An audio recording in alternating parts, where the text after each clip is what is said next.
एक संकल्प अपनी दिल और आत्मा में एक संकल्प लेके कि जिस विश्वास से लोगों ने इतना बड़ा बहुमत देने का काम किया है, उस विश्वास को कभी ठेस नहीं पहुंचने मैं दूंगा। उस विश्वास को सदा में कायम रखने के लिए हर संभव अपनी तरफ से ईमानदारी से मैं मेहनत करूंगा। ऐसा विश्वास मैं रोहतक लोकसभा क्षेत्र वासियों को मैं और हमारे सभी कार्यकर्ताओं को मैं ऐसा विश्वास देना चाहता हूँ। रोहतक लोकसभा क्षेत्र की जो चुनाव की जीत है वो हमारी जीत रोहतक के लोगों की जीत है, रोहतक लोकसभा क्षेत्र वासियों की, छत्तीस बिरादरी के हर रोहतक लोकसभा क्षेत्र वासी की जीत है। वो जीत हमारे कार्यकर्ताओं की जीत है। मैं तो एक केवल नाम मात्र जो है, मैं समझता हूँ कि मैं चुनाव लड़ रहा था। असली चुनाव ये जनता ने लड़ा, ये असली चुनाव सभी कार्यकर्ताओं ने लड़ा। तो आज कार्यकर्ताओं को धन्यवाद किया है।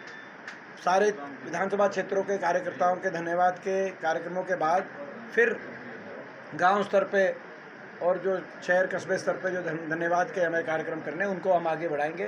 तो ये लोगों का मैं धन्यवाद सबका धन्यवाद भी व्यक्त किया। और यही जज्बात की कोई जगह नहीं होती, लेकिन दीपेंद्र हुड्डा जीत के बाद जिस तरीके से भावुक हुए, इस जज्बात के पीछे की वजह क्या थी सर? देखिए, वो जो भावुकता थी वो खुशी की भावुकता थी, वो जो आंसू थे खुशी के आंसू थे। और कहीं ना कहीं एक बहुत बड़ी इंसानियत की जीत हुई। जो पिछले कई वर्षों से जो आपने देखा होगा कि पिछली बार हम चुनाव हारे थे लेकिन हिम्मत नहीं हारे थे, और दिन रात लोगों के बीच में जाकर इंसानियत की प्रदेश को आगे लेके जाने की हमने लड़ाई लड़ी। और इस बात की मुझे इतनी बेहद खुशी है कि रोहतक लोकसभा क्षेत्र से हर वर्ग का मुझे आशीर्वाद मिला। एससी समाज के लगभग 100% बूथों पे लोगों के आशीर्वाद से बढ़त मिली।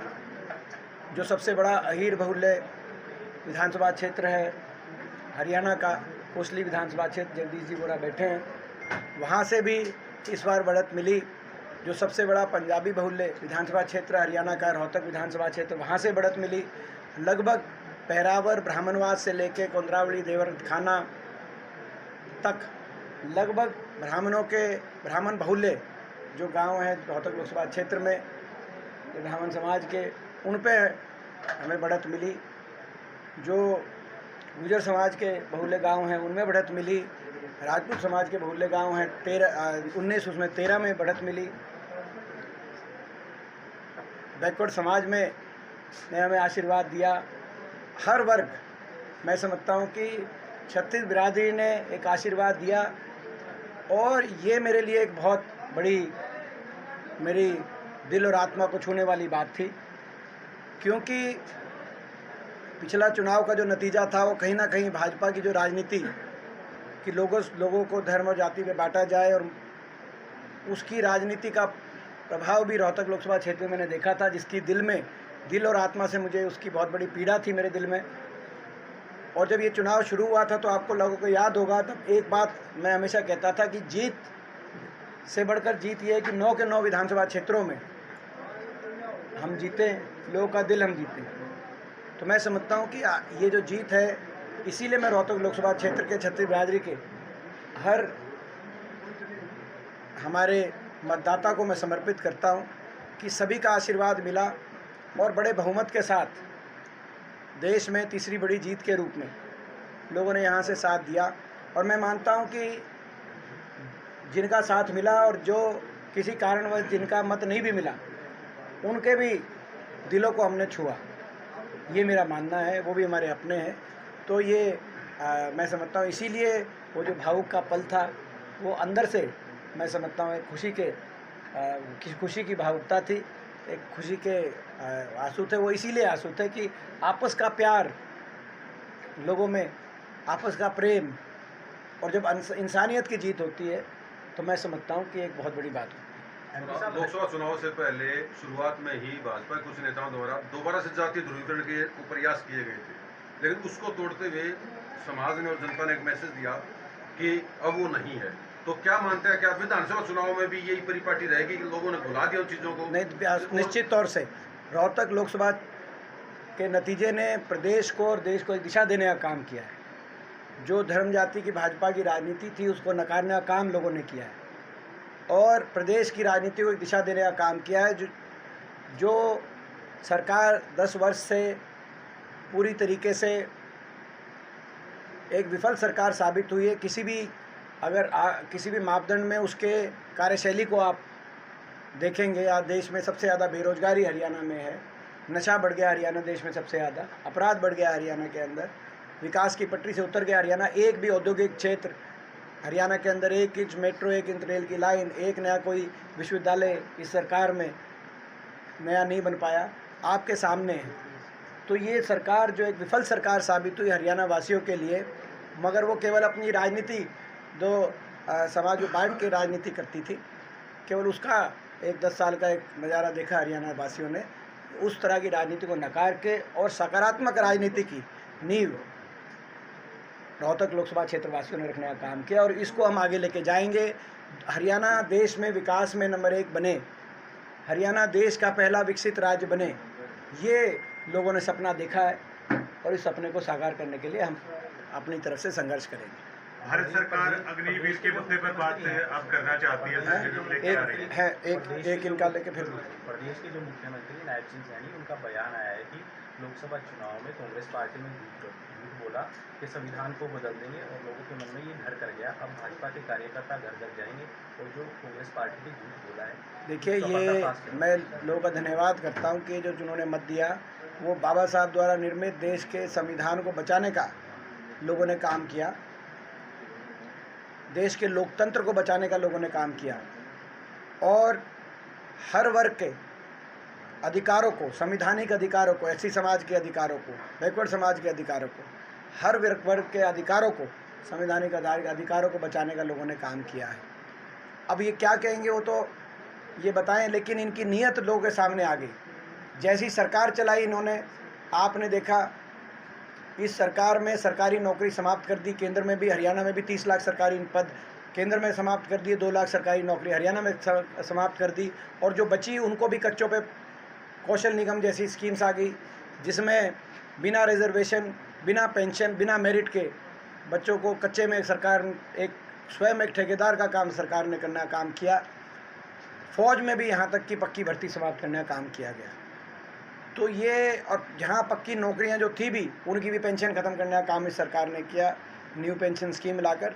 तो इनकी नीयत दिख गई थी और चुनाव से पहले इनके नेताओं के बयान, मोहन भागवत, अनंत कुमार हेगड़े, बाकी नेताओं के बयान कि हम संविधान को ख़त्म करने का काम करेंगे, 400 पार का नारा इसीलिए, तो कोई कसर बाकी नहीं बची थी।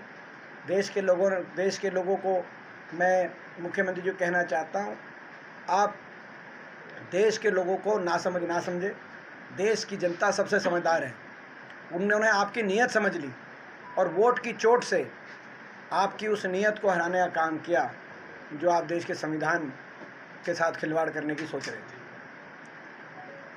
अग्निवीर को लेकर अब रिव्यू है, शायद वो सेंट्रल गवर्नमेंट ला सकती है। देखिए, प्रदेश सरकार अब सरपंचों से बात करना चाहती है, कर्मचारियों से बात करना चाहती है, परिवार पहचान पत्र में तमाम खामियां दूर करना चाहती है। तो ये वो मुद्दे थे जिसमें बहुत लेट हो गए, को संघर्ष करते देखा। ये अब वो बात करना चाहते हैं, तो इसे खुद की जीत मानते हैं आप मोरल रूप से? देखिए, बड़ी देर कर दी जनाब, आते आते बहुत लेट हो चुके हैं। इनको चुनाव हारने के बाद, इस चुनाव में भाजपा की करारी हार के बाद अब समझ आया कि जिन मुद्दों की हम लड़ाई लड़ रहे थे, हर वर्ग की सुनवाई करनी चाहिए थी इनको। 10 वर्ष तो हर वर्ग को, जिसने अपनी सुनवाई करने की कोशिश करी, उनको लाठियाँ मिली। सरकार लाठी की भाषा में जवाब देती थी 10 वर्ष।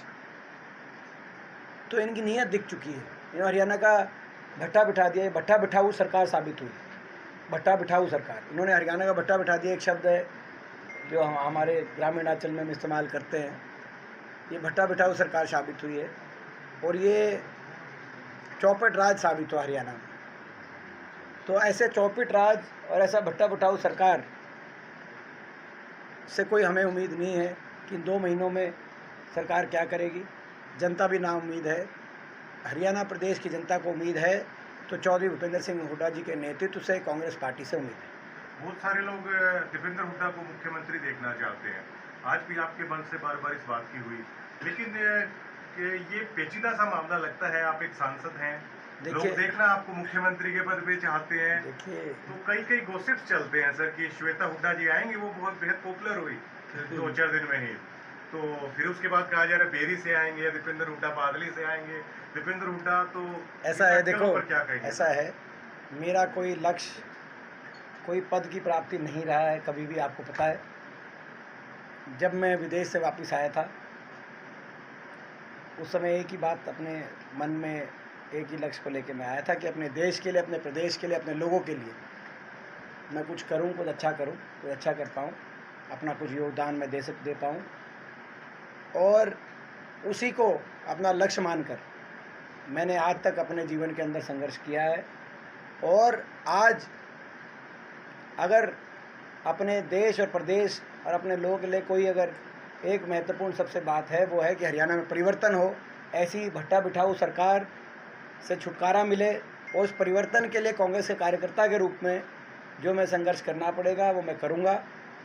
हरियाणा में चौधरी भूपेंद्र सिंह हुड्डा जी के नेतृत्व में कांग्रेस पार्टी, चौधरी उदय भान जी की अध्यक्षता में कांग्रेस पार्टी प्रचंड बहुमत से सरकार बनाने जा रही है। हरियाणा के लोगों ने नतीजों में ये साफ कर दिया, आपने देखा, देश में विपक्ष को मिलने वाला सबसे ज़्यादा वोट शेयर अगर कहीं आया तो वो तमिलनाडु या केरल में नहीं आया, वो हरियाणा प्रदेश में मिला विपक्ष को वोट सबसे ज़्यादा 48%। तो ये जीत है चौधरी भूपेंद्र सिंह हुड्डा जी के नेतृत्व की, चौधरी उदय भान जी की अध्यक्षता की, कांग्रेस पार्टी की, कांग्रेस के शीर्ष नेतृत्व का हम धन्यवाद करते हैं कि कांग्रेस के शीर्ष नेतृत्व ने जो विश्वास व्यक्त किया हुड्डा साहब के कंधों पर, उदय भान जी के कंधों पर, आज शीर्ष नेतृत्व का वो निर्णय भी सार्थक साबित हुआ है। तो हम इसी परिवर्तन के लिए हम लड़ाई लड़ेंगे, किसी पद प्राप्ति हमारा लक्ष्य नहीं है। दक्षिण हरियाणा के एक नेता हैं जो अपने आप को राजा साहब के नाम से विशेष तौर पर जाने जाते हैं, और उनके बारे में कहा जाता है कि उनको फरमान अहिरवाल में जो है मैसेज चलता है, लेकिन इस बार कोसली विधानसभा ने जगदीश यादव जी जैसे नेताओं के नेतृत्व में उस भ्रम को तोड़ने का काम किया है, जबकि वो आज भी ये कह रहे हैं कि सीएम जो है हम डिसाइड करेंगे। तो आप क्या मानते हैं, जो कोसली ने जो नई नींव रखी है वो कांग्रेस पार्टी के लिए विधानसभा में भी क्या कितनी मजबूती के साथ खड़ी होगी? मुझे विश्वास है कोसली विधानसभा क्षेत्र से कांग्रेस पार्टी जीतेगी, हम बड़े बहुमत के साथ जीतेंगे, मेरे को पूरा विश्वास है। विधानसभा में टिकट बंटवारे का क्राइटेरिया सर्वे ही होगा सर? हमारी शैलिया भी यही दोहरा रही है। देखिए, ये तो हुड्डा साहब स्पष्ट कर चुके हैं कि पूर्णतः सर्वे के आधार पर, जैसे कि लोकसभा में दिया गया टिकट वितरण जो लोकसभा में हुआ, कांग्रेस शीर्ष नेतृत्व का हम धन्यवाद करते हैं, उन्होंने सर्वे और मेरिट के आधार पर टिकटें बांटी, तभी 48% वोट आई। हर सीट पे कांग्रेस का वोट शेयर इतना बड़ा, कोई एक भी सीट पे कांग्रेस का वोट शेयर में साधारण बढ़ोतरी नहीं हुई, असाधारण बढ़ोतरी हुई हर सीट पे। वो तभी हुआ जब कांग्रेस आलाकमान ने, शीर्ष नेतृत्व ने सर्वे के आधार पर प्रदेश नेतृत्व को विश्वास में लेकर अच्छी टिकट वितरण हरियाणा में किया, और विधानसभा चुनाव में भी अच्छा